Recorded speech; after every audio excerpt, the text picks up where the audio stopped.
بسم اللہ الرحمن الرحیم۔ السلام علیکم۔ کبھی کبھی ہم اپنے جذبات بالکل شیئر نہیں کر پاتے کہ کس کو کتنا مس کرتے ہیں۔ وجہ ایگو نہیں ہوتی، صرف اپنے احساسات کی بے قدری سے ڈر لگتا ہے۔ ایک معصوم سی تتلی کو مسلنے والے، تو دیتا تھا حدیثوں کے حوالے مجھ کو۔ زندگی بہت مختصر سی ہے، ہم کسی سے نفرت کر کے یا کسی کا برا سوچ کے شاید اپنی جھوٹی انا کی تسکین تو کر لیں گے، مگر یقین مانیے ہمارے اندر کا انسان کبھی بھی خوش نہیں رہ پائے گا۔ اس لیے اپنے ارد گرد صرف اور صرف محبتیں بانٹیں، ہمیشہ پرسکون رہیں گے۔ کردار کا امتحان تعلق ختم ہونے کے بعد ہوتا ہے۔ کہاوت ہے کہ اگر تم کسی کی مدد کرنا چاہتے ہو تو اس کو مچھلی دینے کی بجائے مچھلی پکڑنا سکھا دو۔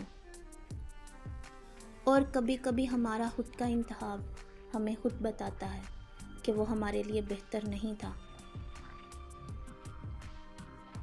ہماری غلطیاں ہمارے سامنے ہمارا رب نہیں لاتا، وہ تو غفور اور رحیم ہے، وہ تو معاف کرنے والا ہے، وہ تو گناہوں کو ثواب میں بدل ڈالتا ہے۔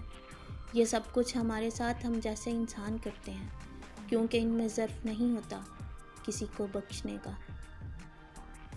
عورت ملکیت کے نہیں، محبت کے حصار میں جینا پسند کرتی ہے۔ دل میں پیوست الفاظ کا مداوع کوئی نہیں کر سکتا۔ انسان اتنا کول بلڈڈ ہے کہ اسے وفاداری بھی بن چاہوں کی چاہیے۔ کوئی تیسرا اس کی چاہت میں مر بھی جائے تو یہ پرواہ نہیں کرتا۔ ہم یقین ہی کب کرتے ہیں کسی پر دوسرا چاہے مر بھی جائے۔ پچھتانے کے لیے بھی کم از کم موت کا انتظار کرتے ہیں۔ انسان گرتا کب ہے؟ اپنوں کی جانب سے کب جھٹکا جاتا ہے؟ جب اسے سب سے زیادہ حوصلے اور محبت کی ضرورت ہوتی ہے۔ کسی کو اتنا اختیار نہ دیں کہ وہ آپ سے اپنا آپ ہی چھین لے، کیونکہ دی ہوئی چیز واپس لی جا سکتی ہے، چھینے کے باوجود واپس نہیں آ سکتے۔